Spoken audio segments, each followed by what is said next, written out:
নমস্কার, আমি সুচন্দ্রা। পজিটিভ বার্তার বিকাশ টক শো এর অনুষ্ঠানে আপনাদের প্রত্যেককে জানাই স্বাগত। আজ পজিটিভ বার্তার অনুষ্ঠানে আমরা যাকে পেয়েছি উনি ডক্টর অনুপ কুমার পাঠক। উনি দিল্লি এইমসের একজন স্বনামধন্য চিকিৎসক। আজ পজিটিভ বার্তার স্টুডিওয়ে ওনাকে পেয়ে সত্যি আমরা আনন্দিত এবং গর্বিত। পজিটিভ বার্তার টিম ওনাকে আমাদের স্টুডিওয়ে জানায় অনেক অনেক স্বাগত। নমস্কার স্যার। আহ, প্রথমেই যেটা জানবো স্যার, যে আপনার পজিটিভ বার্তায় এসে কিরকম লাগছে? দারুণ লাগছে, খুব ভালো লাগছে। আচ্ছা, আমার একটা জিনিস জানার আছে, যে এই যে ধরুন ডাক্তারি প্রফেশনে এলেন, ছোটবেলা থেকে কি ভাবতেন যে ডাক্তারই হব? আমি প্রফেশনালে আমার ইঞ্জিনিয়ার হওয়ার খুব শখ ছিল। আচ্ছা। যাই হোক, কোনো বছর ইঞ্জিনিয়ার হয়নি, ডাক্তার এসেছি। তাও আমার ডাক্তার হওয়ার আরেকটা ইয়ে ছিল, সেটা নিউরো সার্জন হওয়া। কিন্তু কোনো প্রকার নিউরো সার্জন না হয়ে আজকে অনকোলজিস্ট, প্লাস্টিক সার্জন হয়েছি। এই আচ্ছা, ছোটবেলাতে আপনার মূলত পড়াশোনার দিকটা দেখতেন কারা? আমার ম্যাক্সিমাম আমি ছোটোবেলায় 3 বছর 4 বছর পর থেকে আমরা রামকৃষ্ণ মিশনে থাকতাম। মানে যাই আমি রামকৃষ্ণ মিশনে বড় হয়েছি। মানে ছোট থেকে হস্টেলেই থেকেছেন? রামকৃষ্ণ মিশনে একদম। মিশনে। তো সেখানে মহারাজটাই আমার পড়াশোনা দেখেছে, মহারাজটাই যা করার করেছে। আচ্ছা, আমরা শুনেছি যে মিশনে একটা কড়া অনুশাসন সব সময়। সেই অনুশাসনের জীবনটা কি রকম লাগতো আপনার ছোটবেলায়? প্রথম প্রথম একটু খারাপ লাগতো, যে কারণ বাচ্চাকে যদি এত করা দেয় তখন খুব অসুবিধা। কিন্তু পরে যখন ভাবলাম তখন সত্যি এটা মানুষের জীবনে প্রয়োজন আছে। আচ্ছা, আর সেই জিনিসটা আপনার ওই ছোটবেলার মানে হস্টেলের যে জার্নিটা, সেটা যদি একটু শেয়ার করেন, কারণ অনেক মা বাবারই ইচ্ছা থাকে যে তার সন্তানকে কোনো একটা মিশন স্কুলে রাখার। তো সেটা যদি আপনি একটু শেয়ার করেন। যদি আমার প্রথম বক্তব্য হচ্ছে, যদি কোনো মা বাবা যদি সন্তানকে যদি রামকৃষ্ণ মিশনে পড়াবার জন্য যদি চিন্তা ভাবনা করে থাকে, তাহলে অ্যাটলিস্ট 5-এ ওঠার পরই পড়ানোটা উচিত। কারণ ছেলে শুধুমাত্র একজন বড় এস্টাবলিশমেন্ট হবে তা নয়, তার সাথে সাথে ওর অনেক জীবনে অনেক দিক আছে যেগুলো প্রয়োজন আছে প্রত্যেকটা মানুষের। শুধু পড়াশোনার ওপরেই কিন্তু ডিপেন্ডেবল নয়, মানুষকে বিপদের সময় কিভাবে চলতে হয় এটাও কিন্তু রামকৃষ্ণ মিশন শেখায়, যে কেমন করে চলতে হবে। আমার কাছে আজ আছে কেউ, কাল থাকবে না, তো সেই পরিপ্রেক্ষিতে আমি কি করব, সেটাও কিন্তু রামকৃষ্ণ মিশনের শিক্ষা দেওয়া হয়। তার সাথে সাথে গীতার কিছু অধ্যয়ন করা হয়, আধ্যাত্মিক লাইনেরও কিছু করা হয়, যাতে কি হয়, কমপ্লিট যখন স্টুডেন্ট হয়ে বেরোয় সে অত্যন্ত ভালো হয়ে যায়। তার মোটিভেশনটা অন্যরকম, অন্য প্রকার হয়, যে আমরা পয়সা কামাবো এমনটা নয়, যাতে মানুষের সেবা করার মনোভাব, ঠিক আছে, সমাজের কোথায় ভালো হবে এই একটা মনোভাব পোষণ করা হয়। স্যার, এই যে বলছেন গীতা অধ্যয়ন করা হয়, হলিস্টিক মেথডে যে পড়াশোনার ধরন, এটা মিশনে দেখতে পাওয়া যায়, সেটা যদি একটু সংক্ষিপ্ত আকারে আমাদের দর্শকদের সাথে শেয়ার করেন। যেমন ন্যাচারালি আমাদের নিয়ম হচ্ছে সকাল 4টের সময় আমাদেরকে ভোর 4টে 4:30 সময় উঠিয়ে দেওয়া হতো। আচ্ছা। তো তারপরে আমাদেরকে প্রত্যেকেরই যতগুলো স্টুডেন্ট থাকতো, কাউরি কাজ থাকতো ফুল তোলা। তো ফুল তোলার পর একটা আমাদের বড় হল ঘর থাকতো, মানে ঠাকুরের যে হল ঘর, সেখানে প্রেয়ার হতো। সেই প্রেয়ারের মধ্যে সবাইকে প্রত্যেককে অ্যাটেন্ড করতে হতো। ওই 4:30 থেকে 5টা 5:30 ওখানেই আমাদেরকে প্রথম মেডিটেশন শেখানো হতো, কী করে মনকে বসে আনতে হয়। তো এরপরে সেখানে গীতার কিছু মহারাজরা গীতার বাণী বলতেন, উপনিষদ বলতেন। তারপরে যথারীতি হয়ে যাওয়ার পর সবাই নিজের রুমে যান। তারপরে ওনারা চা ফাতো খেতে দিতেন না, যার যেটা টিফিন, টিচার আসতেন, পড়তে চলে যেতেন। এইভাবে আমাদের জীবনটা চলতো। কিন্তু একটা মানে খুব সুন্দর দিক ছিল, যে আমরা ভাবতাম যে এরকম করে কি হবে এসব করে। আজ বুঝেছি যে এটার কতটা গুণ। যাই হোক, এই যে ভোরবেলায় 4টের সময় ওঠা, এবার রাত্রিটা কখন হতো? আমাদের রাত্রি 10টা 10:30 পর সবাই। সবাই। আচ্ছা, আর আপনাদের এই পড়াশোনার যে পার্টটা, মানে হস্টেল জীবনটা আমি জানতে চাইছি কিরকম? ভালোই থাকবো মানে আমরা এটা 4টে থেকে উঠতাম, 10টা আমরা 4টের সময় উঠে যাবতীয় কাজ করে, টিচার পড়াতে আসতো 7টা, 10টায় স্কুল যেতাম, স্কুল থেকে আসতাম 3:30 4টে, 4টে থেকে 6টা পর্যন্ত আমাদের খেলাধুলার একটা টাইম ছিল। 6টা বেজে গেলেই চলে আসতে হতো। Everything was compulsory? সবার কম্পালসারি চলে আসা হতো। এসে হাত পা ধুয়ে 6:30 থেকে 7:30 পর্যন্ত পেয়ারে বসে থাকতো। তো 7:30 থেকে 10:30 পর্যন্ত টিচার পড়িয়ে যেতে, খাবার খেয়ে নিত, শুতো। আবার আচ্ছা। 4টের সময়। এটা তো হলো ধরুন আপনার স্কুল জীবনে একটা কড়া অনুশাসনের মধ্যে থেকে, তারপর যখন একটা প্রবেশিকা পরীক্ষায় এলেন, সর্বভারতীয় একটা পরীক্ষার মধ্য দিয়ে, যেরকম আপনি বললেন আপনার ইঞ্জিনিয়ার হওয়ার স্বপ্ন ছিল, তো তারপর হঠাৎ করে কোনো কারণবশত হলো যে আপনি ডাক্তারি পড়তে গেলেন, এই এই জার্নিটা কি ছিল? এটা প্রথমত আমি দুই দিকেই, মানে আমি মেডিকেল কলেজে যখন পড়ি তখন তো একসঙ্গে, এখন যেমন ইঞ্জিনিয়ার আর ডাক্তারি আলাদা আলাদা পার্ট হয়ে গেছে, আগে তখন তো এরকম ছিল না, তখন একসঙ্গে দেওয়া হতো। তো আমি দুটোতেই দিয়েছিলাম। তো আমার ইঞ্জিনিয়ারিং এর র্যাঙ্ক এসেছিল, কিন্তু সেটা অনেকটা পিছুতে। তো সেই কারণে আর ডাক্তারি র্যাঙ্কটা আমার কাছে তাড়াতাড়ি চলে এসেছিল, কারণ আমি তখন মোস্ট প্রবলি 1992 সালে মাধ্যমিক দিয়েছিলাম, এই উচ্চ মাধ্যমিক দিয়েছি। তো তখন আমার র্যাঙ্ক হয়েছিল 37, মানে ইয়েতে, মানে স্টেটে। তো তখন তারপরে আমি পড়বো না এরকম একটা ইয়ে ছিল। তারপরে আমি ভেবেছিলাম অঙ্কে অনার্স করবো, এরকম মানে ফ্যাস্ট্রেটেড হয়েছিল। তো তারপরেই আবার অল ইন্ডিয়া বিসিএসের পরীক্ষা বসেছিলাম, যাতে আমি সেখানেও যদি ইঞ্জিনিয়ারিং পাই, সেখানেও কিন্তু আমার র্যাঙ্ক ইঞ্জিনিয়ারিং মানে আপনি প্ল্যানিং করেছিলেন একটা, কিন্তু ঈশ্বর প্ল্যানিং করেছিল আলাদা। আচ্ছা, তারপরে আমি যখন এমসেরও তো একটা অল ইন্ডিয়া বিসিএস আমার র্যাঙ্ক হয়েছিল 14। তো যাই হোক আমি এমসের থেকে চান্স পাই। তো আমি 2 মাস 3 মাস পড়ার পর পড়বো না বলে ছেড়ে দিয়ে আমি কলেজে অঙ্কে অনার্স করবো, এরকম একটা চিন্তা ভাবনা করেছিলাম। তো মহারাজ বললো না, কর কর, মহারাজদের পেরো নাই, করলাম। এমবিবিএস হলো দিল্লি থেকে? দিল্লি থেকে। আচ্ছা এমএস করেছি ওখান থেকে। আচ্ছা, মানে সেটাও পরপরই হয়ে গেছে? আমি এমবিবিএস পাস করার পরই, মানে এমবিবিএস পাস করার সাথে সাথেই হাউস স্টাফশিপ করার সাথে সাথে এমএস এর পরীক্ষা দেওয়া হয়। আমি প্রথমবারই চান্স পাই। তো সেক্ষেত্রে আমি এমএসটাও করেছি। আর যেহেতু আমাদের ইন্টার্নশিপ করতে হতো, তখন আমি ইন্টার্নশিপ করতে খ্রিস্টান চার্চ মেডিকেল কলেজ গিয়েছিলাম। তো সুতরাং সেখান থেকে আমি এমএসটা করেছি। তারপর থেকে চাকরি? তারপরে ওখানে এমসিএইচ এমএস করার করতেই 3rd ইয়ারেই আমি চাকরি পাই। আচ্ছা, চাকরি জীবনে মূলত কোন ধরনের পেশেন্ট, মানে সেটা আপনার কোথায়, বরাবরই কি দিল্লিতেই চাকরি করছেন? প্রথম আমি ফার্স্ট চাকরি করি সেটা হচ্ছে খ্রিস্টান চার্চ মেডিকেল কলেজ। তো খ্রিস্টান চার্চ মেডিকেল কলেজটা অ্যাকচুয়ালি গাইনি বিশেষে খুব ভালো গাইনি ট্রিটমেন্ট হয়। তো আমি ওখানে গাইনি পেশেন্ট পেতাম। তো আমার এখানে এই অনকোলজিস্টে আসার উদ্দেশ্যটা হচ্ছে, অনেক গাইনি পেশেন্ট এসেছিল, যেটা বিশেষ করে ব্রেস্ট ক্যান্সার আর ইউটারাস ক্যান্সারের জন্যই আসতো।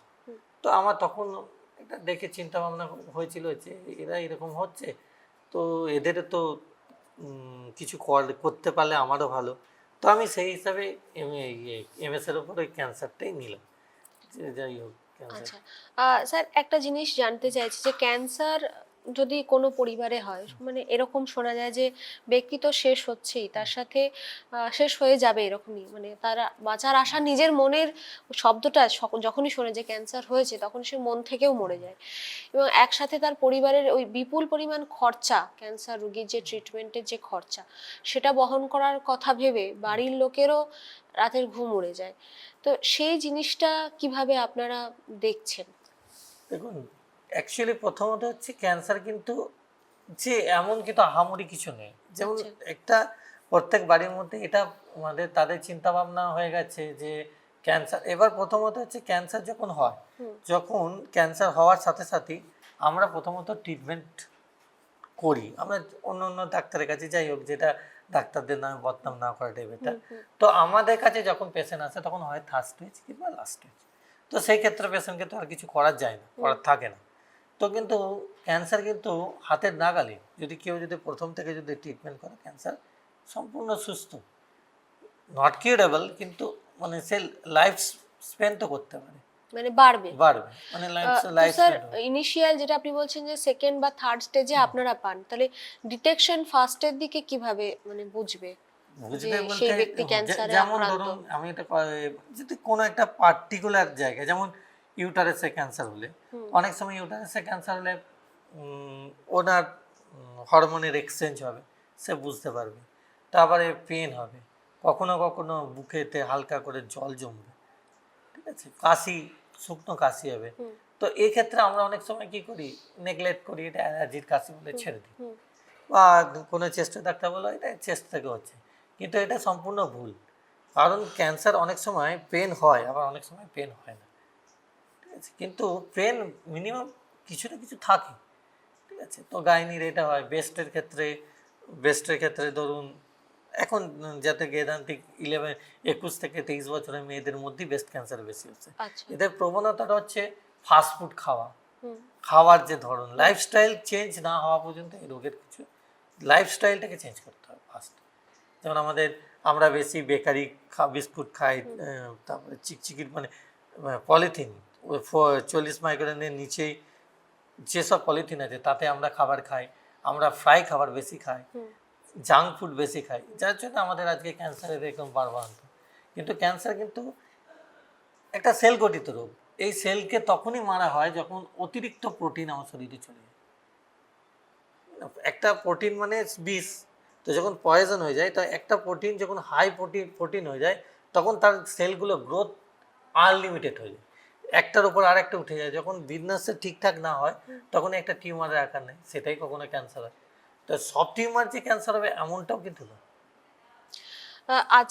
আজকালকার দিনে অনেক সময় একটা নতুন ভ্যাকসিন এসছে, সেটা কতটা কার্যকরী হয় ক্যান্সারের ক্ষেত্রে? এখনো পর্যন্ত ভ্যাকসিন তো রাশিয়া বার করেছে জাস্ট, এখনো সেটা হিউম্যান ট্রায়াল হয়েছে। আচ্ছা। তো সেটা এখন কতটা পর্যন্ত সাকসেস হবে এটা বোঝা যাচ্ছে না। কিন্তু একটা জিনিস, এটা না সেল গঠিত, সেল কতটা ড্যামেজ হবে সেটা তো বোঝা মুশকিল। কোনোভাবে কি এটা জেনেটিক্যাল? এটা কোনো জেনেটিক না, যে কোনো ব্যক্তি যে যে কোনো কোনো ব্যক্তির সময় ক্ষেত্রে আক্রান্ত হতে হতে পারে। পারে। আচ্ছা, ভারতবর্ষে কিরকম ধরনের সমীক্ষায় ক্যান্সার আক্রান্ত পেশেন্ট পাচ্ছেন? আমাদের সব থেকে যেটা হয়, ভারতবর্ষে সব থেকে বেশি যা মারা যায় সেটা হচ্ছে লাংস ক্যান্সার। আচ্ছা। মানে সবচেয়ে বেশি ভারতবর্ষে পার ডে, মানে পার ডে যদি হিসাব করা হয়, তাহলে পার ডে 83,000 লোক লাংস ক্যান্সারে মরে এভরিডে। এটা ডেথ রেট? ঠিক আছে। তারপরেই আছে স্টমাক ক্যান্সার, তারপরে আছে প্রোস্টেট ক্যান্সার। মানে লাং ক্যান্সার পুরুষ মহিলা যে কোনো কারণে হতে পারে? লাংস ক্যান্সার ম্যাক্সিমামলি যেটা হয় সেটা পুরুষদেরই পুরুষের বেশি মানে হয়। আপনি যতগুলো বললেন প্রত্যেকটাই প্রায় মানে পুরুষদেরই, মানে সেই হ্যাঁ, ক্ষেত্রেও দেখা যায় হ্যাঁ, স্টমাক ক্যান্সারটা পুরুষ এবং স্ত্রী উভয়েরই হতে উভয়েরই পারে। হতে পারে। কিন্তু প্রোস্টেট আর লাংস লাং এটা ক্যান্সার। ম্যাক্সিমাম যেটা সেটা ছেলেদের। আর মহিলাদের আক্রান্ত হওয়ার কিরকম সমীক্ষা থাকছে? মহিলাদের লাংস ক্যান্সার হয়, কিন্তু সেটা তুলনামূলকভাবে কম, 2% কি 3% মতো থাকে। কিন্তু ওদের ইমিউনিটি পাওয়ার আমাদের ইমিউনিটি পাওয়ারের থেকে অনেক বেশি মহিলাদের, যে কারণে হোক ওটা অতটা এতে এফেক্টেড নয়। কিন্তু মহিলাদের যতটা বেশি এফেক্টেড হয় সেটা হচ্ছে ব্রেস্ট ক্যান্সার, ইউটারাস ক্যান্সার। তাহলে প্রিলিমিনারি স্টেজে যে ডিটেকশন বলছেন, মানে তাহলে পেশেন্টের, যারা নর্মাল ব্যক্তি আর কি, তাদের যদি ক্যান্সার অ্যাওয়ারনেস যদি আমাদেরকে করতে হয়, তাহলে কিভাবে সেটা করতে পারবো? প্রথম হচ্ছে ক্যান্সার যখন হবে, ফার্স্ট হলে সেটা বোঝা যায় যদি কোনো ঘা হলে ঘা শুকাতে যায় না। তো সেটা আমরা ন্যাচারালি একটা ডাক্তারের কাছে গেলে সে বলবে আপনার সুগার আছে, জাস্ট সুগার টেস্ট করার পর দেখা গেল সুগার নেই, তা সত্ত্বেও ঘা শুকাচ্ছে না, তাহলে জানতে হবে এর মধ্যে ম্যালিগেন্টের ইনফেকশন আছে। তখন তাকে ওই টেস্টগুলি করতে বলা হবে, মানে যাবতীয় যেগুলো করে। এবং প্রত্যেক মানুষেরই আলাদা আলাদা টেস্ট আছে, 125, 199, যেমন CNR 125, CA90, এরকম টেস্ট হয়। এই টেস্টগুলো দ্বারা প্রত্যেকটা ক্যান্সারকে ডিটেক্ট করা যায়। ঠিক আছে। ক্যান্সার তো হার দিন হতেই পারে, মানে প্রত্যেক দিন সেল মরছে, তো সেল মরে যাচ্ছে, সেই সেলটা যদি ঠিকঠাক গঠন হয়ে যায় তাহলে তার ক্যান্সার হচ্ছে না। যদি না গঠন হয়, যদি তার থিওরি না মানে, রুলস না মানে, তখনই ক্যান্সার। তো এটার ক্ষেত্রে অনেক সময় কি হয়, আমরা একটু ব্যথা লাগলো আমরা ক্রেপ ব্যান্ডেজ জড়িয়ে নিলাম, কিংবা কখনো কখনো টাইট ব্যান্ডেজ বেঁধে দেওয়া হলো। এক্ষেত্রে অনেক সময় ওই দুটো রক্তর যে সার্কুলেশন সেটা বন্ধ হয়ে গেলে ওই ওপরের মধ্যে ওই রক্তটা জমাট বন্ধ হয়ে যায়, ক্লট হয়ে যায়। এই ক্লট হতে হতে হতে একটা ডিবলি আকার নেয়, সেটা সিস্ট হয়। এই সিস্টটাই আবার ক্যান্সারে রূপান্তরিত হয়। স্যার, কেমোথেরাপি আর রে, এটা নিয়ে যদি একটু সংক্ষিপ্ত আকারে বলে দেন। কেমোথেরাপি হচ্ছে একটা ইনজেকশন বিশেষ, এটা হচ্ছে হাই প্রোটিন। এটা দেওয়াতে মানে আমাদের যে ক্যান্সারের যে গ্রোথ হয়, হুম, মানে যেভাবে গ্রোথ হয়, তো কেমো দেওয়াতে সেই গ্রোথের ইয়েটা কমিয়ে দেয়, আচ্ছা, মানে যে পরিমাণ গ্রোথ হচ্ছে সেই গ্রোথটা যাতে কম হয়। হুম, আর হচ্ছে ওই জায়গাটাতে যতটা ক্যান্সারের জীবাণু আছে যতটা মারা যায়, মানে যতটা মেরে দেওয়া হয়, মেরে ফেলে দেওয়া হয়, এই তফাৎ এটাই। তো কেমোথেরাপি আজকাল ওরাল কেমোথেরাপিও আছে, সবাইকেই যে ইঞ্জেকশন থেরাপি দিতে হয় এমনটা নয়। ফার্স্ট স্টেজে অনেক সময় হয়, যদি হরমোন এক্সচেঞ্জের জন্য হয়, তো সেক্ষেত্রে আমরা কিছু হরমোনালি মেডিসিন দিই, যাতে সেটাও প্রি ক্যান্সার হুম, ট্রিটমেন্টের মধ্যেই পড়ে। যেমন প্রি ক্যান্সারের মধ্যে যেমন রিয়ামেটে আর্থারাইটিসটাকেও কিন্তু আমরা প্রি ক্যান্সারের মধ্যেই রাখি, কখনো কখনো এটা ক্যান্সারের ধারণ আচ্ছা, নেয়। তো সেটা একজন, এটা সব থেকে বড়, কেউ তো সরাসরি একজন ক্যান্সারের ডাক্তারের কাছে আসবে না, এলে মেডিসিন হ্যাঁ, ডাক্তারের কাছে একদম। আসবে। তো মেডিসিন ডাক্তারদের এই বোঝাটা, এই মিসগাইডিং এর জন্য এই সমস্যাটা হয়। অ্যাকচুয়ালি স্যার, এই যেটা বলছেন যে মেডিসিনে ডাক্তার ডিটেক্ট করার পর অনকোলজিস্টের কাছে রেফার Refer করবে, সেই ক্ষেত্রে মেডিসিনে doctor is playing a role of a bridge person. Hmm, তো তার ডিটেকশন প্রসিডিওর মানে কোন কোন সময় তাকে এটা বুঝতে হবে যে এটা হতে পারে, ইট মে বি আ ক্যান্সার, হুম। সেই যেমন সে জায়গাটা। প্রথম গেল, তাকে কোনো কারণবশত কোনো জায়গায় পেন হচ্ছে, হুম, সাপোজ ও পেন কিলার দেওয়াতে, যদি পেন কিলার খাওয়ার পর বন্ধ হয়ে যাচ্ছে, আবার হচ্ছে, তো তখন তাকে চিন্তা ভাবনা করতে হবে এটা অন্য বড় কোনো রোগের আকার হুম, দিচ্ছে হুম। কিনা। তারপর তার যথারীতি যে টেস্ট আছে সেগুলো করানো উচিত। স্যার, পজিটিভ বার্তার দর্শকদেরকে এই অ্যাওয়ারনেসটা নিয়ে যদি একটু সংক্ষিপ্ত করে কিছু বলে দেন, প্রথম হচ্ছে আমাদের এবং প্রথমে যেটা সব থেকে বড় দরকার যে যে বাড়িতে ক্যান্সার পেশেন্ট আছে সেই ক্যান্সার পেশেন্টের যে মানবিক দিকটা, মানে তার যে মনোবল বৃদ্ধি, এটা কি করে রাখবো? এখন ক্যান্সার কিন্তু ছোঁয়াচে রোগ নয় ফার্স্ট। তো হুম, ক্যান্সারের পেশেন্ট আছে, সে ভালোই থাকবে, তাকে ভালো করে প্রোটিন, যখন ক্যান্সার হয়ে গেছে মানে প্রোটিনের অভাব হচ্ছে, হুম, তো তখন হাই প্রোটিন খাবার দিন, হুম, তাকে মানসিক মানে সাপোর্ট দেওয়া। সাপোর্ট দেওয়া যে এর হয়েছে, ঠিক হয়ে যাবে। যেমন জ্বর সর্দির মধ্যে এটাও এক ধরনের রোগ, এটা ঠিক হয়ে যাবে, একটা সময় আসবে ঠিক হয়ে যাবে, একটু সময় সাপেক্ষে, এরকম বলে। তা আর পেশেন্টকে, ক্যান্সার পেশেন্ট যথারীতি যখন যদি ক্যান্সার হয়, তখন সে কিন্তু দুটো দিক থেকে তার মেন্টালি হুম, প্রচণ্ড উইকনেস ভেঙে হয়ে পড়ে। যায়, ভেঙে পড়ে।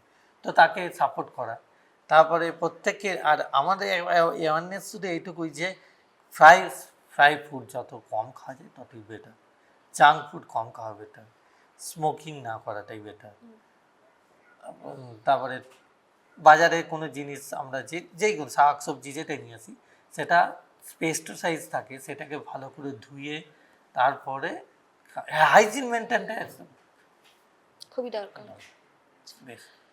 ধন্যবাদ স্যার আপনাকে, আমাদের সঙ্গে এতটা সময় দিলেন এবং ক্যান্সার যে একটা ব্যাধি, অন্যান্য একটা ব্যাধির মতন, এবং এটা যে সারানো যায় সেই বিষয়ে আমাদের দর্শকদের জানালেন।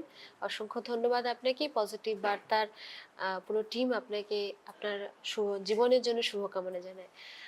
ততদিন পর্যন্ত সকলে সুস্থ থাকবেন, ভালো থাকবেন, পজিটিভিটির সঙ্গে থাকবেন। Think positive, be positive, positive বার্তা। নমস্কার।